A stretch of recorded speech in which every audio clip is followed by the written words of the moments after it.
Hello hi guys, మీకోసం ఆగంద movie review అయితే ఫుల్గా తీసుకొచ్చేసాను. వీడియో లాస్ట్ వరకు చూడండి. ఒకప్పుడు టాలీవుడ్లో బ్లాక్ బస్టర్ అందించిన సీనియర్ ప్రొడ్యూసర్ ఎంఎస్ రాజు గారు ఈసారి ఒక పవర్ఫుల్ మిస్టరీ థ్రిల్లర్తో దర్శకుడిగా మనందరం ముందుకు వచ్చారు. Polimera fame Kamakshi Bhaskarla lead role చేసిన ఆగంద మూవీ ఈ రోజు థియేటర్లోకి అయితే వచ్చేసింది. దైవిక శక్తికి రుద్ర పూజకు మధ్య జరిగే ఈ పోరాటం ఎలా ఉందో, థ్రిల్ చేసిందో లేదో ఇప్పుడు మన రివ్యూలో అయితే చూసేద్దాం. మరి ఇక స్టోరీ విషయానికైతే వచ్చేస్తే, కామాక్షి భాస్కర్ల పోషించిన మహాదేవి అనే యువతిని చిన్నతనంలోనే దైవిక శక్తి ప్రేరణలో యంత్రతాత్ర అనే విద్యను నేర్చుకుంటుంది. దుష్ట శక్తుల నుండి ప్రజలను కాపాడుతూ ఉంటుంది. అయితే తన కుటుంబానికి పెద్ద ఆపద వచ్చిందని తెలిసి సొంతూరికి వస్తుంది.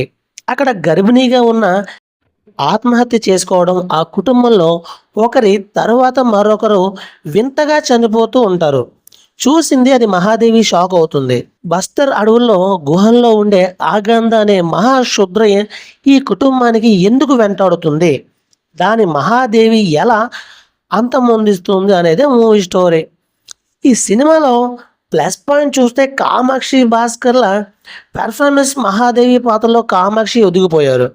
ప్రశాంతతకు కూడిన ఆమె కళ్ళ భావాలు, యాక్షన్ సీన్స్ సినిమాకి భుజాన వేసుకొని మోసినట్లు అనిపించింది.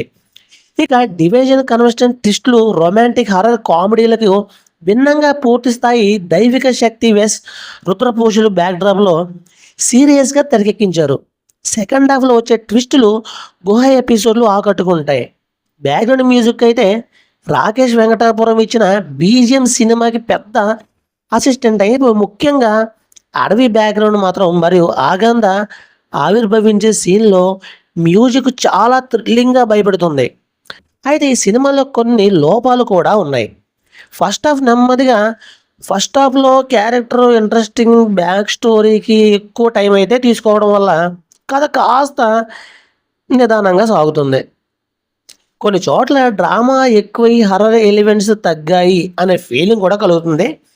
గ్రాఫిక్స్ అయితే సీజీ వరకు ఇంకాస్త మెరుగ్గా ఉంటే విజువల్ ఇంపాక్ట్ నెక్స్ట్ లెవెల్లో ఉండేది అని అయితే అనిపిస్తుంది.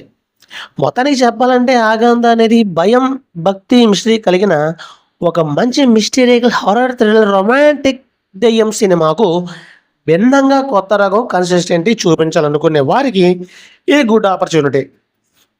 ఇక ఈ సినిమా రేటింగ్కి వస్తే 2.75 వరకు అయితే వచ్చేసింది. మీరు ఈ సినిమా చూసారా? కామాక్షి భాస్కర్ల నటన మీకు ఎలా అనిపించిందో కింద కామెంట్స్లో కామెంట్ చేయండి. సో ఇలా మరిన్ని మూవీ అప్డేట్స్ కోసం మన ఛానల్ విజిట్ చేయండి. Thank you watching all friends. Bye bye.